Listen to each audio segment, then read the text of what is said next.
De nos jours, nous possédons des instruments très performants qui nous permettent d'explorer la matière et de comprendre de quoi elle est constituée.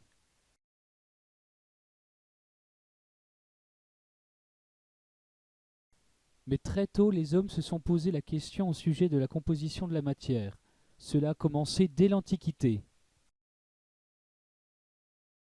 En effet, nous allons nous intéresser à deux personnages. L'un s'appelle Aristote et l'autre Démocrite. Aristote est né vers 384 avant Jésus-Christ et mort à 322 avant Jésus-Christ, et pour Démocrite, 460 avant Jésus-Christ, et il est mort en 370 avant Jésus-Christ. Ces deux personnages ont donc été pratiquement contemporains. De plus, ils sont grecs tous les deux. Intéressons-nous maintenant à leurs idées quant à la composition de la matière. Pour Aristote, la matière est composée de 4 éléments: l'air, le feu, la terre et l'eau. Selon la proportion de ces différents éléments, nous n'obtenons pas la même matière. Observons maintenant cette petite expérience très simple que je vais réaliser pour comprendre une des idées d'Aristote. Je vais utiliser une feuille blanche que je vais découper en deux. J'obtiens donc la moitié de la feuille de départ. Cette moitié, je vais la diviser également en deux. J'obtiens ainsi la moitié de la moitié, c'est-à-dire le quart de la feuille de départ. Je vais multiplier cette opération en prenant toujours la moitié du morceau de feuille que j'ai dans la main.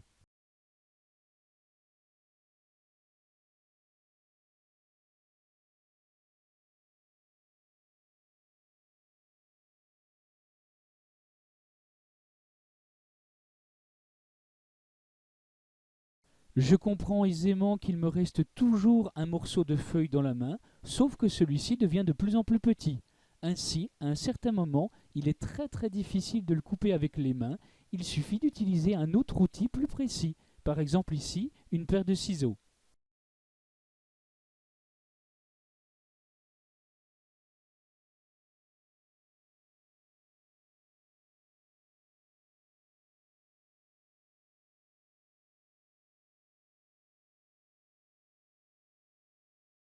Le morceau de feuille est devenu encore plus petit, et même cette fois avec les ciseaux, j'ai du mal.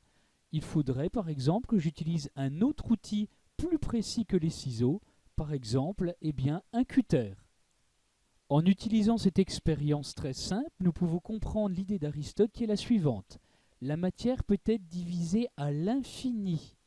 Elle devient effectivement de plus en plus petite, il faut simplement changer d'outil pour la diviser. Récapitulons la théorie d'Aristote. La matière est constituée de 4 éléments, la terre, l'eau, le feu et l'air, et la matière est divisible à l'infini. Intéressons-nous cette fois-ci à la théorie de Démocrite. Nous pourrions en fait repasser exactement la même vidéo en accéléré, puisque au départ, Démocrite pense comme Aristote. La matière peut être divisée.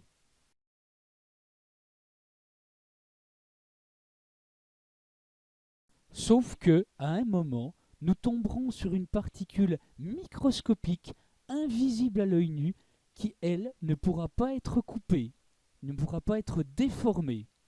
Et cette particule, il l'appelle atomos, qui signifie en grec ne peut être coupée. Ainsi, pour résumer la théorie de Démocrite, la matière peut être divisée mais pas à l'infini. Elle est en effet composée de minuscules grains de matière insécables, indéformables, nommés atomos. Il va alors se passer quelque chose d'incroyable pour différentes raisons.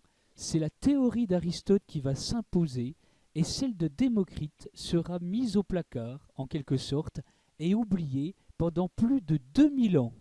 C'est seulement au XVIIIe siècle que Dalton démontrera que c'est Démocrite qui avait raison, la matière est bien composée de minuscules particules appelées les atomes.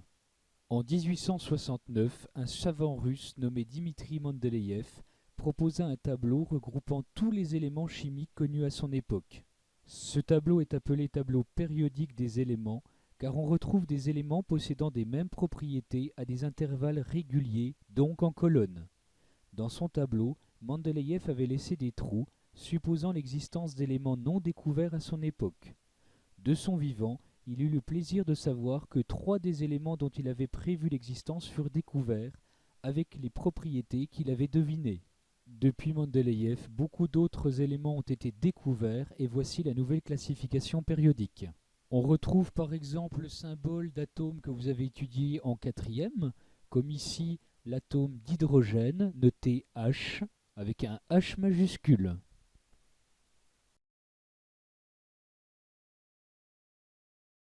Un autre exemple ici avec l'atome de carbone, noté C majuscule, également étudié en quatrième.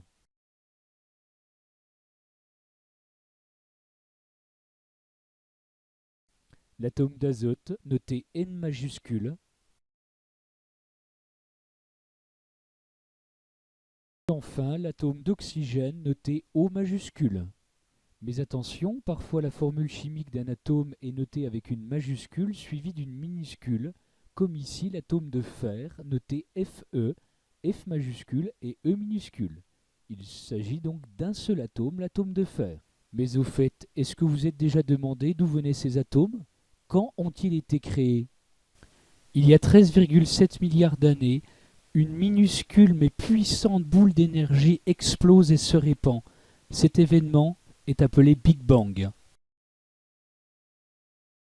À partir de là vont être créées les premières particules de matière les plus simples. Ce sont les atomes d'hydrogène.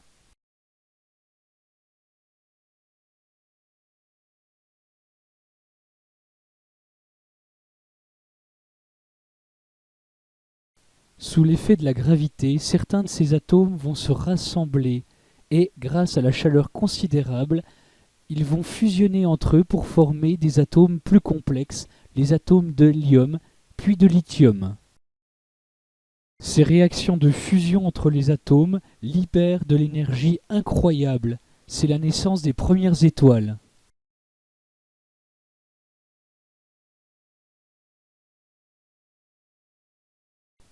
Au sein de ces étoiles, grâce à la puissante énergie, se créent toujours par des réactions de fusion des atomes de plus en plus complexes. Ainsi, nous pouvons dire que les étoiles, que nous observons chaque soir dans le ciel, sont de véritables usines à matière. Ainsi, depuis et grâce au Big Bang, la matière est partout présente dans l'univers. Parfois, sous certaines conditions, les atomes s'associent entre eux. Ici à gauche, j'ai représenté en blanc deux atomes d'hydrogène et à droite, en rouge, un atome d'oxygène. Eh bien, ces atomes peuvent s'associer pour former ce que l'on appelle un groupement d'atomes, c'est-à-dire une molécule. Nous avons formé ici la molécule d'une substance que vous connaissez très bien, puisqu'il s'agit de la molécule d'eau. Ainsi, à l'échelle microscopique, l'eau est en fait constituée de molécules d'eau. Vous avez vu également l'année dernière en quatrième que les molécules possèdent également des formules chimiques. La première molécule étudiée ici, c'est la molécule d'eau, qui est constituée de deux atomes d'hydrogène liés à un atome d'oxygène. Donc pour l'atome d'hydrogène, bien sûr, c'est le H majuscule. Vu qu'il y en a deux, donc je vais noter un petit 2 en indice. Et pour l'atome d'oxygène, donc le O majuscule, voici la formule chimique de la molécule d'eau, H2O.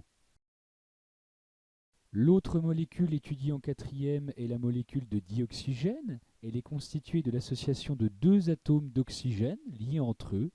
Donc voilà sa formule chimique, O2, avec le petit 2 noté en indice. Un dernier exemple avec la molécule de dioxyde de carbone. Elle est constituée de deux atomes d'oxygène liés à un atome de carbone. Donc pour la formule chimique, C pour l'atome de carbone, et pour l'atome d'oxygène O, mais vu qu'il y en a deux, donc un petit 2 noté en indice, donc la formule chimique est CO2.